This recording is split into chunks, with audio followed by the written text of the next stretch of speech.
Hello everyone, my name is Nidhi Verma और जो आज चैप्टर हम लोग करेंगे वो अपना 2 चैप्टर करेंगे, एक सेल करेंगे और दूसरा सेल डिवीज़न करेंगे, ठीक है? तो दोनों देख लेते हैं और एक बार मैं बता दूँ कि इस वीडियो में क्या होता है। तो इसमें हम लोग जो भी प्रीवियस ईयर के 8-10 साल के क्वेश्चंस होते हैं ना, वो सारी चीज़ें देखते हैं कि कौन से टॉपिक से आया है, जिससे कि अगर एटलीस्ट अगर आप पहली बार भी पढ़ रहे हो या फिर आपको रिवीजन करने में प्रॉब्लम आ रही है, तो आप समझ सको कि किस चैप्टर में कौन-सा टॉपिक है जहाँ से ज़्यादा बार-बार क्वेश्चंस पूछे जा रहे हैं। ठीक है, ये रही इसकी बात। बाकी अगर आपको कोई भी डाउट आता है तो आप टेलीग्राम पे मैसेज कर सकते हैं, लिंक आपको डिस्क्रिप्शन में मिल जाएगा और बस दैट्स इट। चलो स्टार्ट करते हैं। देखो, ये चैप्टर है आपका cell cell the unit of life. और देखो, अगर मुझे कुछ ऐसा लगेगा ना हाँ ये इंपॉर्टेंट है या फिर यहाँ से बार बार क्वेश्चन पूछा गया, तो मैं आपको ये भी बता दूंगी कि हाँ ठीक है ये वाला है, यहाँ से भी क्वेश्चन पूछा जाता है। तो देखो, यहाँ पे थोड़ा बहुत चेंज हुआ है इस बार के एनसीईआरटी में, तो इसको भी ब्रिटिश कर दीजिएगा। अदरवाइज ये साइंटिस्ट का नाम याद रखिए, दोनों साइंटिस्ट का, मैथ्यू स्लीडन एंड थियोडर श्वान, दोनों साइंटिस्ट का आपको नाम याद रखना है। स्लीडन ने एक्सपेरिमेंट किया था प्लांट्स के ऊपर, श्वान ने किया था आपके एनिमल्स के ऊपर, इसको याद रखिएगा। नेक्स्ट यहाँ से 2019 में क्वेश्चन आया है कि रुडोल्फ वर्चो का क्वेश्चन आया था कि ओमनी सेलुलर ए सेलुलर स्टेटमेंट किसने दिया था, तो साइंटिस्ट का नाम पूछा गया था, तो आपको साइंटिस्ट का नाम बताना था। तो ये था 2019 का क्वेश्चन। फिर इसमें से आपको ये याद रखना है कि 2015 का क्वेश्चन है कि ribosome non membrane bound organelle होता है, जो कि प्रोकैरियोट में भी प्रेजेंट होता है, यूकैरियोट में भी। आप सबको पता है ना कि यूकैरियोट में सारे मेम्ब्रेन बाउंड ऑर्गेनेल्स होते हैं एक्सेप्ट राइबोसोम। तो जो आपका राइबोसोम है वो आपके प्रोकैरियोट में भी होगा, वो आपके यूकैरियोट में भी होगा। लेकिन उसके साथ साथ एक होता है एनिमल सेल में, एक और सेल होती है नॉन मेम्ब्रेन बाउंड, जिसको कहते हैं सेंट्रोसोम, जो कि सेल डिवीजन में हेल्प कराता है। हम लोग सेंट्रोसोम देखते हैं ना, जो अपोजिट पोल्स में मूव कर जाता है, वही। तो हम लोग एनिमल सेल में भी देखते हैं कि जो सेंट्रोसोम होता है सेल डिवीजन में हेल्प करता है, तो वो भी नॉन मेम्ब्रेन बाउंड ऑर्गेनेल होता है। इसके अलावा अगर ये कई बार ये पूछा जाता है कि राइबोसोम कहाँ कहाँ पाया जाता है, तो राइबोसोम याद रखेगा कि सिर्फ साइटोप्लाज्म में ही नहीं, बल्कि वो क्लोरोप्लास्ट में भी होता है, माइटोकॉन्ड्रिया में भी होता है और साथ ही साथ रफ ईआर पे भी होता है। कहाँ कहाँ मैंने बोला, chloroplast, mitochondria and rough ER. यहाँ से क्वेश्चन पूछा गया है और पूछा जाता है, इसलिए इस पर ध्यान रखिएगा। नेक्स्ट इसको याद रखिएगा कि रेड ब्लड सेल का क्या शेप है, round and biconcave, white blood cell का अमीबॉइड, कॉल्यूमनर का long and narrow, nerve cell का branched and long and tracheid का इलोंगेटेड, मेसोफिल का राउंड एंड ओवल। इसको याद रखिएगा, इसको जरूर याद रखिएगा। नेक्स्ट अगर बात करी जाए तो इसमें से ऐसा कुछ नहीं है, बाकी इसमें ये साइज सबका याद रखिएगा कि किसका कितना साइज है। 2020 में क्वेश्चन आया था, पीपीएलओ का साइज बताना था 0.1 म्यूएम। इसके बाद एक क्वेश्चन आया था माइकोप्लाज्मा, आपको पता है यहाँ पे भी दिया गया है, बायोलॉजिकल क्लासिफिकेशन में भी दिया गया है कि स्मॉल सेल होती है, सेल वॉल नहीं होती। तो यहाँ से क्वेश्चन पूछा गया था 2022 में, इसको याद रखिएगा। और एक पूछा गया था कि जेनेटिक मटेरियल के बारे में प्रोकैरियोटिक सेल का, तो वो नेकेड होता है, ये पूछा गया है 2015 में। 19 में भी क्वेश्चन पूछा गया है।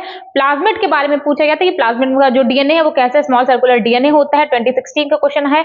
उसके अलावा ये था क्वेश्चन कि नो, नहीं ये क्वेश्चन नहीं है, ये मैं आपको बोलिए कि इसको हाईलाइट कर लीजिएगा कि no organelle like the ones in eukaryote are found in prokaryote except ribosome. वही कि हर चीज जो यूकैरियोटिक सेल के जो सेल ऑर्गेनेल्स है वो अलग है, जो प्रोकैरियोट के है वो अलग है। यूकैरियोटिक में सारे मेम्ब्रेन बाउंड ऑर्गेनेल्स होते हैं, प्रोकैरियोट में सारे नॉन मेम्ब्रेन बाउंड ऑर्गेनेल्स होते हैं, करेक्ट। लेकिन राइबोसोम इकलौता ऐसा है जो यूकैरियोट में भी होता है और साथ ही साथ आपके प्रोकैरियोट में भी है। इतना समझ में आ गया। नेक्स्ट आपको ये देखना है कि सिन एनवेलप एंड मॉडिफिकेशन।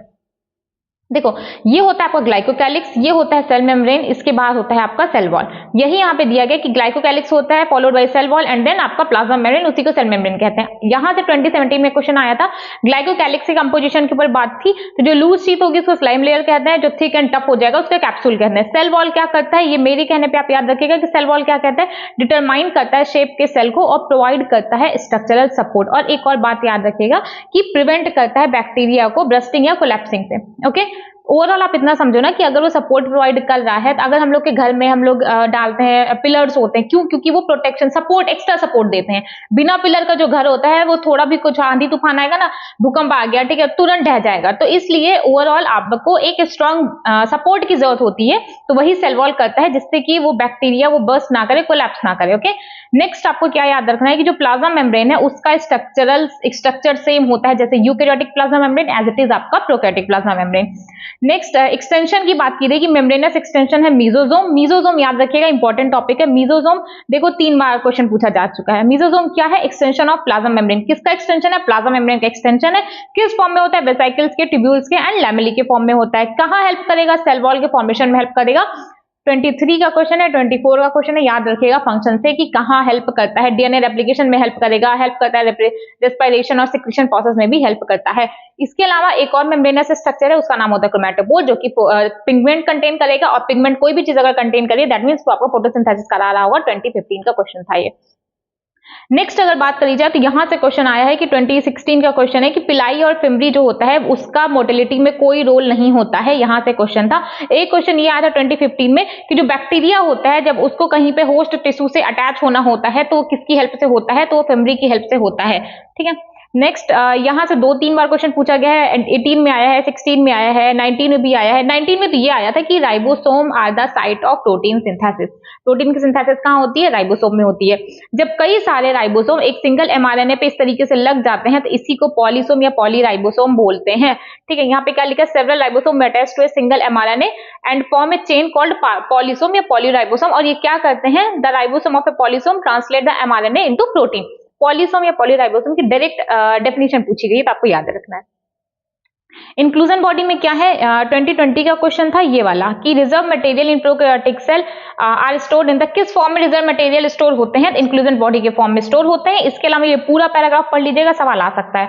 यहाँ से 3 या 4 टाइम्स क्वेश्चन पूछा गया है गैस वैक्यूल के बारे में। Are found in, gas vacuole कहाँ कहाँ होता है? Green, purple and green photo. ये जो रंग बिरंगा दिया गया ना, कलर्स दिए गए, इसका नाम मत भूलिएगा, इंपॉर्टेंट है। नेक्स्ट आपको सेल मेम्ब्रेन आपको एक बार पूरा पढ़ना पड़ेगा अगर आपको चाहिए कि आपका सेल मेम्ब्रेन का क्वेश्चन गलत ना हो। अदरवाइज सिर्फ इतना पढ़ लो, ये इंपॉर्टेंट लाइन है कि जो आरबीसी होती है उसमें 52% प्रोटीन होता है, 40% आपका लिपिड होता है। नेक्स्ट सिंगल एंड निकोल्सन ने फ्लूइड मोज़ेक मॉडल दिया था जो कि सेल मेम्ब्रेन के बारे में बताता है, क्वासी फ्लूइड नेचर होता है, ये सब आपका सिंगल एंड निकोल्सन ने बताया था। नेक्स्ट बात करी जाएगी अगर सेल वॉल के बारे में तो जो एल्गी होती है उसकी सेल वॉल आती है सेलुलोज की, galactan, mannan and mineral like calcium carbonate की होती है। वहीं पे जो प्लांट्स की सेल वॉल होती है वो होती है आपकी सेलुलोज की, सेलुलोजिक सेल वॉल होती है।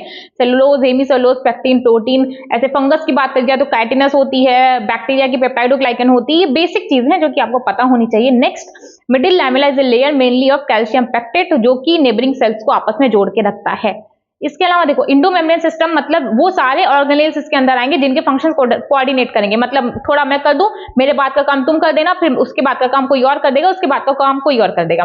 लेकिन कोई ऐसा काम है जो कि सिर्फ मैं कर रहा हूं तो मतलब मेरा फंक्शन कोऑर्डिनेट नहीं है, मैं अपना काम अकेले कर रहा हूं। तो जिन भी ऑर्गेनेल्स के फंक्शन कोऑर्डिनेटेड थे उनको इंडो मेम्ब्रेन सिस्टम के अंदर रख दिया गया। वो थे 4, EGLV, endoplasmic reticulum, Golgi body, lysosome and vacuole. यहाँ से कई बार क्वेश्चन पूछा गया है कि कौन कौन से ऑर्गेनेल्स हैं जो कि इंडो मेम्ब्रेन सिस्टम में है।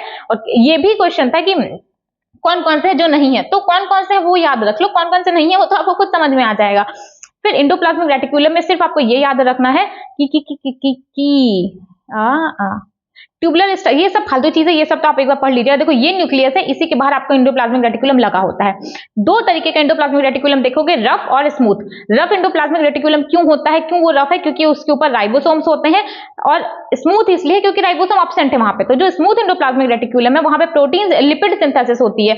रफ पे राइबोसोम प्रेजेंट है तो प्रोटीन सिंथेसिस हो रही होती है, और स्मूथ पे आपके राइबोसोम एब्सेंट है तो वहां पे लिपिड की सिंथेसिस होती है। इसके अलावा एक चीज आपको और याद रखना है कि इन एनिमल से lipid like steroidal hormone are synthesised also in smooth ER, है ना। स्टेरॉइडल हार्मोन भी कहां पे सिंथेसाइज हो रहे हैं? आपके स्मूथ ईआर पे।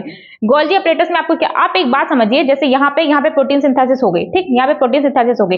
अब क्या होता है, ये प्रोटीन सिंथेसिस है, ठीक है, ये प्रोटीन बन गया, ये प्रोटीन आता वेसिकल्स के फॉर्म में यहाँ पे आता है, इसके सिस फेस पे, यहाँ अंदर गोल्जी बॉडी, यहाँ से अंदर जाएगा, फिर यहाँ जाएगा, इंटरकनेक्टेड होता है और यहीं पे ये चेंज भी हो जाता है, मॉडिफाई हो जाता है।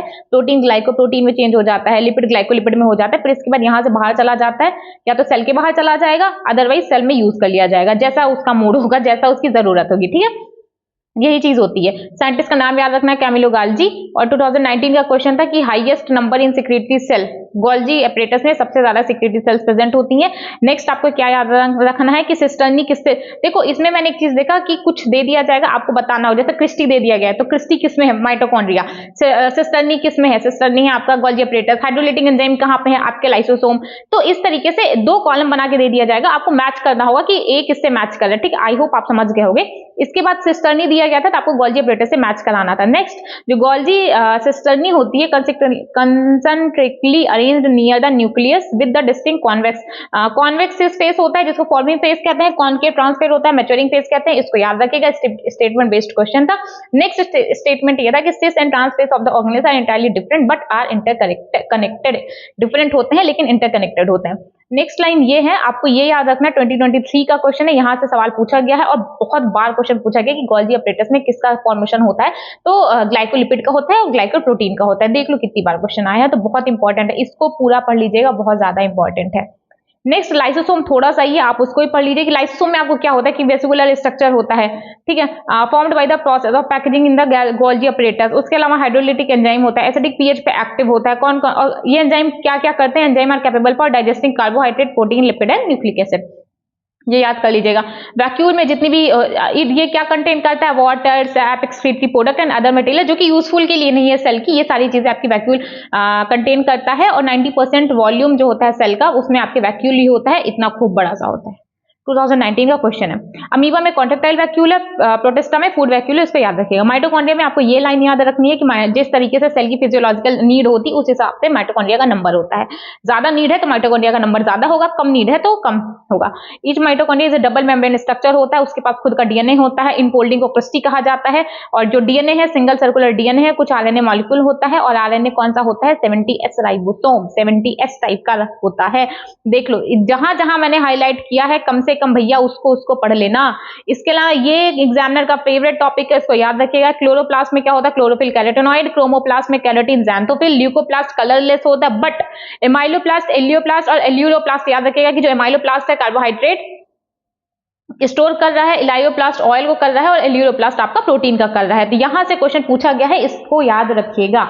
नेक्स्ट देखो ये है आपका क्लोरोप्लास्ट। क्लोरोप्लास्ट के बीच में जो आपके इस तरीके के स्ट्रक्चर्स दिख रहे हैं, ये होते हैं आपके थैलेकॉइड। और जब थैलेकॉइड एक के ऊपर सिक्के के तरीके से अरेंज हो जाते हैं तो उसको कहते हैं ग्रेना।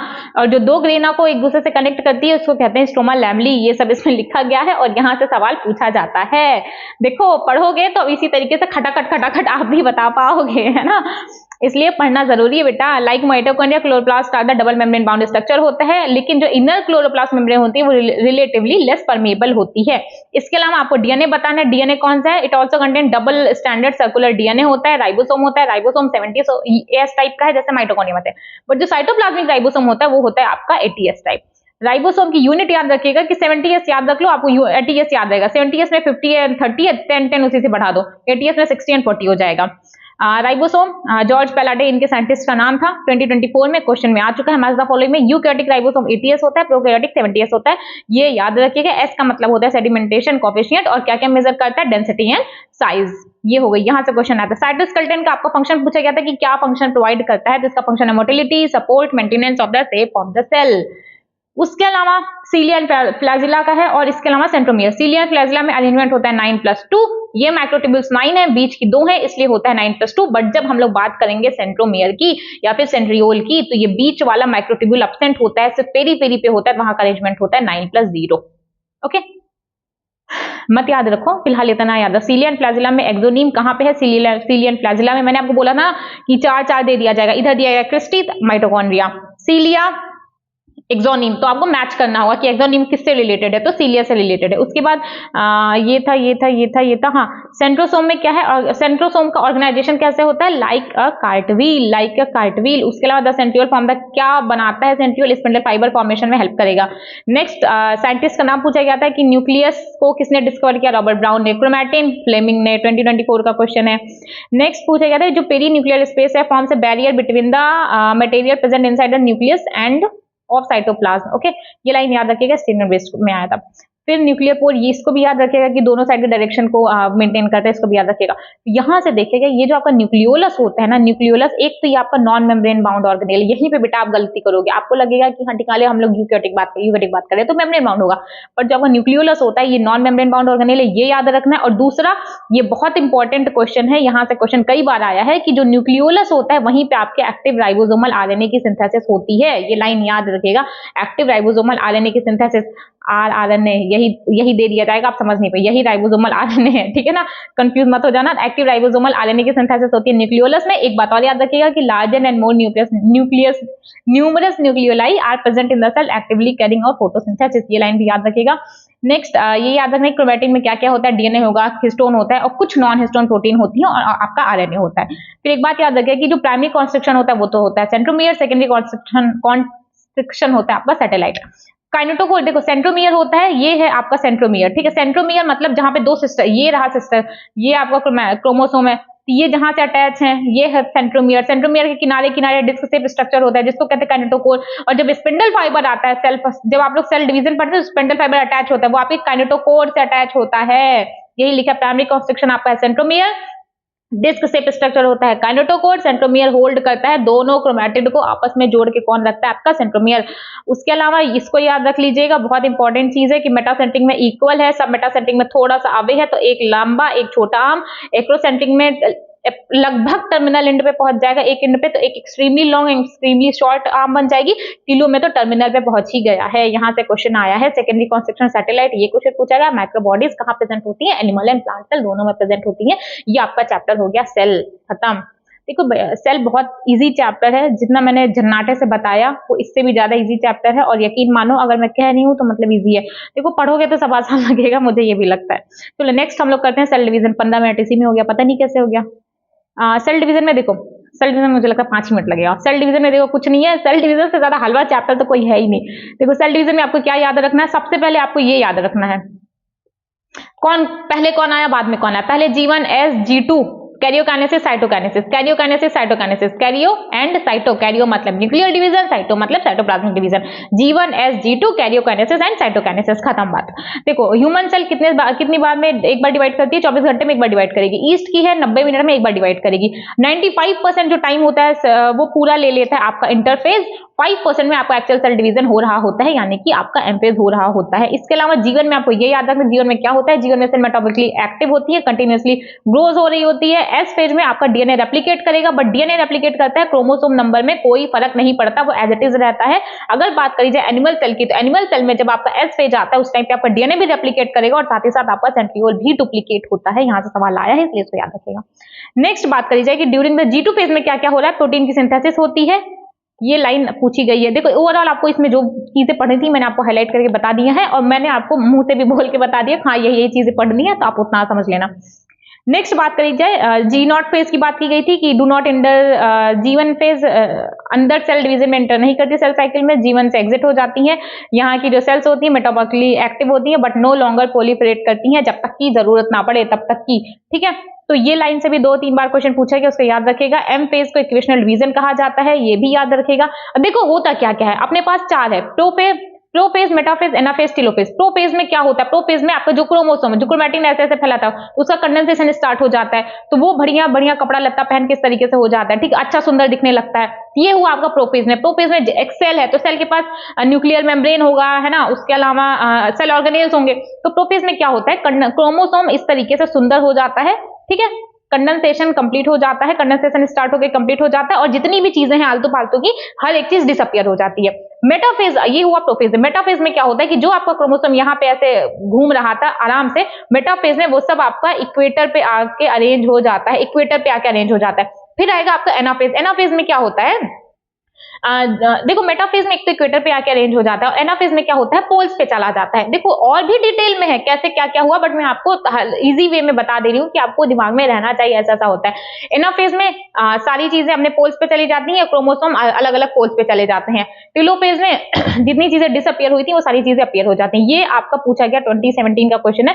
पहले कंडेंसेशन होता है, फिर न्यूक्लियर मेम्ब्रेन डिसेंबली होती है, क्रोमोसोम इक्वेटर पे अरेंज हो जाते हैं, सेंट्रोमियर का डिवीजन होता है, न्यूक्लियर मेम्ब्रेन रीअपियर हो जाती है। आपको लाइन से बताना था, लाइन से याद रखिएगा।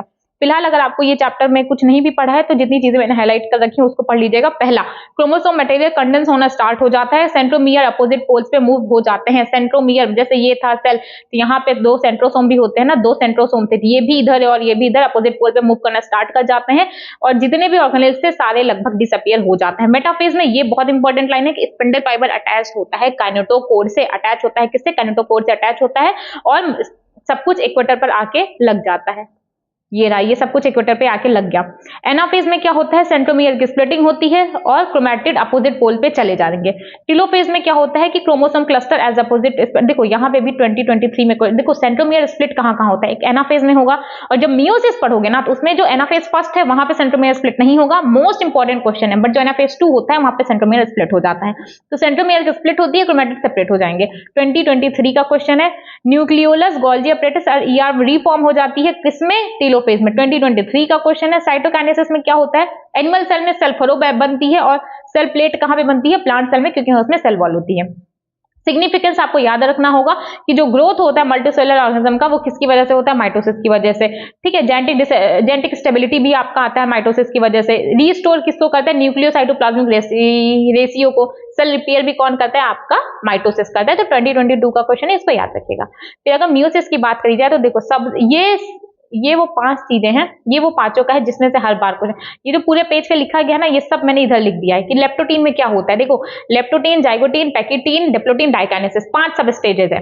ठीक, अब देखो लेप्टोटीन में क्या होता है, लेप्टोटीन में क्या होता है, क्रोमोसोम विजिबल हो जाते हैं और कॉम्पैक्शन स्टार्ट हो जाता है। उसके बाद आता है लेप्टोटीन के बाद आपका जाइगोटीन आता है। जाइगोटीन में क्या होता है, सिनाप्सिस होती है, सिनेप्टिकल कॉम्प्लेक्स बन जाता है और होमोलोगस क्रोमोसोम बनने लगते हैं, बाइवैलेंट बन जाता है। अब बाइवैलेंट आपका बन गया तो जाइगोटीन के बाद जब आप पैकिटीन में जाओगे तो वहां पे जाके आपके बाइवैलेंट क्लियरली विजिबल होते हैं कि बाइवैलेंट बना था आपका जाइगोटीन में, बट क्लियरली विजिबल पूछा जाएगा तो आपको टिक करना होगा पैकिटीन। पैकिटीन में और क्या होता है, रिकॉम्बिनेशन नोड्यूल बन जाता है, क्रॉसिंग ओवर हो जाती है, ये सारी चीजें होती हैं। और क्रॉसिंग ओवर के लिए एक एंजाइम जरूरत होती है, वो एंजाइम होता है रिकॉम्बिनेज। फिर आएगा आपका डिप्लोटीन। डिप्लोटीन में क्या होता है, किएज़मेटा फॉर्मेशन हो जाता है, डिसोल्यूशन हो जाता है सिनेप्टोनिमल कॉम्प्लेक्स का। उसके बाद आता है आपका डाइकाइनेसिस। डाइकाइनेसिस में टर्मिनलाइजेशन होता है किएज़मेटा का। ओवरऑल आप इतना समझ जाओ, ये आपको पूरा जितनी चीजें मैंने लिखी ना, या तो आप इसका स्क्रीनशॉट ले लो, इसका स्क्रीनशॉट ले लो, इसके बाहर एक सवाल नहीं आता, जिसके बाहर आएगा भी कैसे, मैंने ये सारी चीजें उठा के इसमें लिख दी है।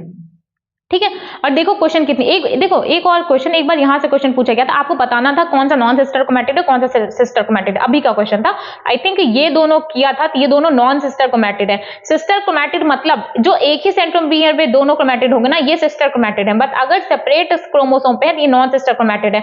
बट ये सिनेप्टोनिमल कॉम्प्लेक्स से आपस में अटैच है ना, तो इसको होमोलोगस क्रोमोसोम कहा जाएगा, तो इसको याद रखिएगा। और देखो 2024 में क्वेश्चन आया है 2 बार, 23 में 3 बार, 22 में 2 बार, हर साल सवाल पूछा गया है और क्वेश्चन सिर्फ इतने में से ही आया है, तो इसको आप याद रखिएगा। नेक्स्ट एक और इंपॉर्टेंट लाइन है, ये in oocyte of some vertebrate diplotene can last for month और ईयर, इसको याद रखिएगा। oocyte वाली बात इसको याद रखिएगा।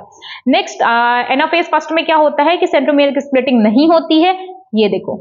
टीलोफेज फर्स्ट में क्या होता है, यहां से क्वेश्चन आया था, the stage between the two mutant, ये है इंटरकाइनेसिस। देखो हम लोगों ने इंटरफेस पढ़ा था सेल साइकिल में, इंटरफेस। बट जब मियोसिस होता है तो मियोसिस है, मियोसिस फर्स्ट के बाद, और जब मियोसिस सेकंड होती है तो थोड़ा सा गैप, थोड़ा सा रुका जाता है, तो उस टाइम पे इंटरकाइनेसिस होती है। The stage between the two meiotic division is called interkinesis, is generally short lived, और इसमें कोई डीएनए का एप्लीकेशन नहीं हो रहा होता, कोई डीएनए, ये इंटरफेज नहीं है, ये इंटरकाइनेसिस होता है। ठीक है, ये इंटरकाइनेसिस है। उसके बाद सब कुछ सेम रहेगा। एनाफेज में सेंट्रोमियर की स्प्लिटिंग हो जाएगी एनाफेज 2 में, एनाफेज फर्स्ट में सेंट्रोमियर की स्प्लिटिंग नहीं हुई थी। 2023 का क्वेश्चन था। सिग्निफिकेंस की अगर बात करोगे तो जेनेटिक वेरिएबिलिटी आती है। 5 मिनट में ये चैप्टर कंप्लीट हो गया। इस चैप्टर में देखो मैंने आपको क्या बताया, इसको पढ़ लो, मोस्ट इंपॉर्टेंट चीज है। उसके अलावा ये वाली लाइन से तो कई बार क्वेश्चन पूछा है कि स्पिंडल फाइबर कहाँ से अटैच होता है, स्पिंडल फाइबर काइनेटोकोर से अटैच होता है। उसके अलावा ये सीरियल से याद रख लेना। बाकी जीवन में क्या हुआ, जीएस में क्या हुआ, जी2 में क्या हुआ, छोटी छोटी सी चीजें कि जीवन में सेल मेटाबॉलिकली एक्टिव होती हैं, एस में रेप्लिकेशन होता है, सेंट्रोसोम का होता है और साथ ही साथ डीएनए का होता है, क्रोमोसोम नंबर में कोई चेंज नहीं आता, जी2 में प्रोटीन की सिंथेसिस होती है। छोटी छोटी चीजें, थोड़ा सा पढ़ना पड़ेगा ना, इसलिए थोड़ा सा पढ़ लेना बस। तो चलो ये हुआ आपका सेल और सेल डिवीजन दोनों चैप्टर कंप्लीट हो गया है। आई होप आपको वीडियो अच्छा लगेगा, और अगर आपको वीडियो अच्छा लगा और हेल्पफुल, अच्छा छोड़ो, अगर हेल्पफुल लगा तो प्लीज वीडियो को लाइक कर दीजिएगा और चैनल को सब्सक्राइब कर दीजिएगा। बाकी अपना ध्यान रखिए, और कोई भी प्रॉब्लम आए तो आप टेलीग्राम में मैसेज कर सकते हैं, लिंक आपको डिस्क्रिप्शन में मिल जाएगा। Thank you.